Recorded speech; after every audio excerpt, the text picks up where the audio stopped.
हरियाणा राज्य का एक जिला फतेहाबाद, जिसे आज भी शिक्षा में पिछड़ा हुआ माना जाता है, जहां आज भी वहां के प्रतिभाशाली बच्चों के भविष्य को निखारने के लिए सरकारी स्कूल के अध्यापक बेतोड़ संघर्ष कर रहे हैं। इसी जिले में एक छोटा सा गांव है इंदाचोही, जहां कहा जा सकता है कि सिर्फ अपने जिले से ही नहीं बल्कि पूरे हरियाणा से विपरीत दिशा में गंगा बह रही है।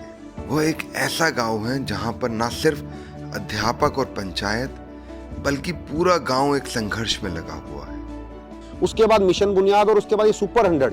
एक आम परिवार का बच्चा अगर ये शिक्षा लेना चाहे तो 8 से 10 लाख, वो भी जब पेट काट के अगर बच्चा रहेगा, अदरवाइज 15 से 20 लाख का सर ये एक पैकेज है, आप कह सकते हैं। वो चीज जब इन बच्चों को मिलने लगी है, ये बच्चे आगे आ रहे हैं, तो ये जो मैं पहले दोहरा रहा हूं उस बात को, ये जो हमारा शिक्षा विभाग मतलब उखड़ रही थी जिसके सांसें, संजीवनी का काम किया उसने।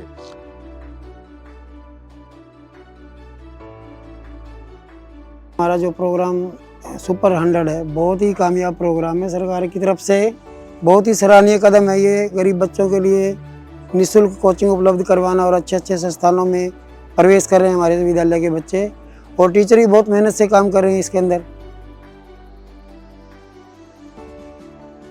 ये एक ऐसा सरकारी स्कूल है जो पिछले कई वर्षों से सिर्फ अपने जिले के लिए ही नहीं बल्कि पूरे हरियाणा के लिए एक उदाहरण बना हुआ है। हरियाणा सरकार की चलाई जा रही सुपर 100 स्कीम में जहां पर पूरे हरियाणा से 100 बच्चों को चुना जाता है, वहीं इकलौते इस गांव से 11 बच्चे सुपर 100 का हिस्सा बन चुके हैं।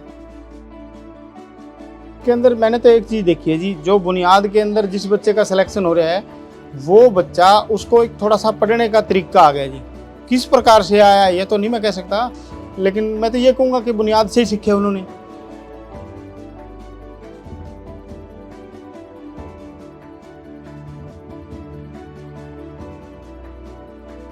काजल है हमारे गांव की जो गुड़िया है, सबसे पहले तो ये गुड़िया गई थी एक, क्योंकि उस टाइम जो सुपर 100 नाम की स्कीम आई थी सरकार की, उसके मुताबिक ये गुड़िया अकेली गई थी। फिर आगे देखो जो हमारी जो काजल दीदी गई है, जो जस्सी गई है, ये देखो कितनी बुलंदियों को छू रहे हैं। काजल उन्हीं 11 छात्रों में से एक है जो सुपर 100 के पहले बैच में पढ़कर IIT बॉम्बे के अंदर कंप्यूटर साइंस डिपार्टमेंट में दाखिला पाने में सफल रही। उसका नाम सरकारी स्कूल के इतिहास में स्वर्ण अक्षरों से लिखा जाएगा, क्योंकि आज तक न सिर्फ हरियाणा में बल्कि पूरे हिंदुस्तान में पिछले 25 सालों में सरकारी स्कूल का कोई भी ऐसा विद्यार्थी नहीं हुआ जो IIT बॉम्बे के कंप्यूटर साइंस डिपार्टमेंट तक पहुंच पाया हो। मैं भी बोलूँगी कि सपने देखो, मतलब जब तक हमारे मन में ही नहीं होगा कि अपन को चाहिए क्या, तब तक तो कुछ कर ही नहीं पाएंगे। तो सपने देखना और माइंड में होना कि हमको क्या चाहिए बहुत इम्पोर्टेंट चीज़ है। एंड उससे डरो मत, बहुत डिफ़िकल्ट नहीं है चीज़ें।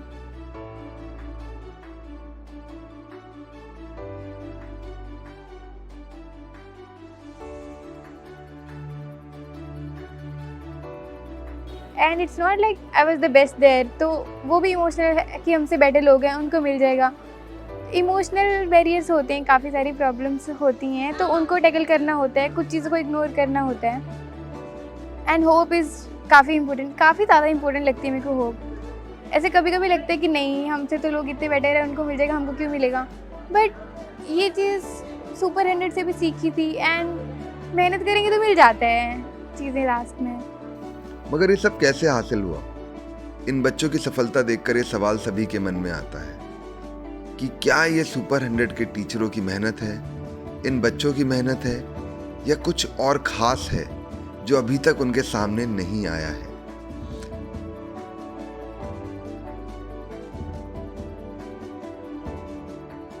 फर्स्ट ईयर तो ऑनलाइन था, तो मेरे को ऐसे ज़्यादा फील नहीं हुआ कि जो काम दे दिया वो कर लिया, असाइनमेंट्स अपलोड कर दी, उसमें ज़्यादा कुछ था नहीं। बट उधर गई जब मैं ऑफलाइन, तब देखा लोग क्या क्या कर रहे हैं, इधर भी मचा रहे हैं, उधर भी मचा रहे हैं, ये सब। एंड वो कहाँ से आए हैं, जब ये पता चलता है तो बहुत ज़्यादा डिफरेंट फील होता है, बहुत ही ज़्यादा।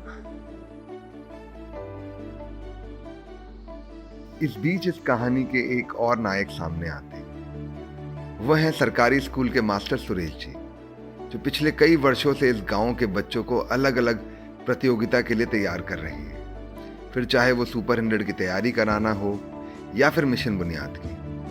वह रोज शाम इन बच्चों को अपने घर पर लेकर बैठ जाते हैं और मुफ्त में बिना समय देखे बच्चों को गणित पढ़ाते हैं। वो अपने आप में एक प्रेरणा का स्रोत है इस गांव के लोगों के लिए और यहाँ पर पढ़ने वाले बच्चों के लिए। वास्तव में काजल 8th तक तो वो नॉर्मल बच्चों की तरह ही थी। 9th में और 10th में हमने देखा ये लड़की, जब उसकी सिस्टर, बड़ी सिस्टर आती थी, वो उसके साथ में ही आती थी मेरे पास में, तो उसमें उस टाइम मैं देखता था कि उसमें सीखने की ललक बहुत ज़्यादा थी उसकी। सुरेश सर के प्रयासों से तैयार हुई है एक बेटी काजल। जैसे इस कहानी की शुरुआत में हमने कहा था कि इस गांव का डंका ना सिर्फ अपने जिले में या हरियाणा में बल्कि पूरे विश्व में गूंजेगा, तो उस डंके की पहली धमक है काजल, जिनका सिलेक्शन दुनिया की सबसे बड़ी सॉफ्टवेयर कंपनी माइक्रोसॉफ्ट में हुआ है, जिसने काजल को 31 लाख रुपए की नौकरी ऑफर करी है। ये बच्ची आने वाले समय में अपने भारत का प्रतिनिधित्व दुनिया के उस मंच पे करेगी जहां पर विश्व के सबसे बेहतरीन दिमाग मिलकर कुछ ऐसा बनाना चाहते हैं कि मानवता के रास्ते आसान। काजल का कीर्तिमान अकेले उसका कीर्तिमान नहीं, ये उसके पूरे गांव का कीर्तिमान है, सुरेश सर का है, सरकारी स्कूलों का है और पूरे हरियाणा का है। जो पिछले 25 वर्ष में देश के किसी भी सरकारी स्कूल ने हासिल नहीं किया, वो हरियाणा के एक छोटे से गांव इंदाचोही के सरकारी स्कूल ने और उस गांव ने हासिल किया। और इस गांव और स्कूल को देखकर लगता नहीं है कि ये एक काजल देकर चुप रहेंगे। ये आने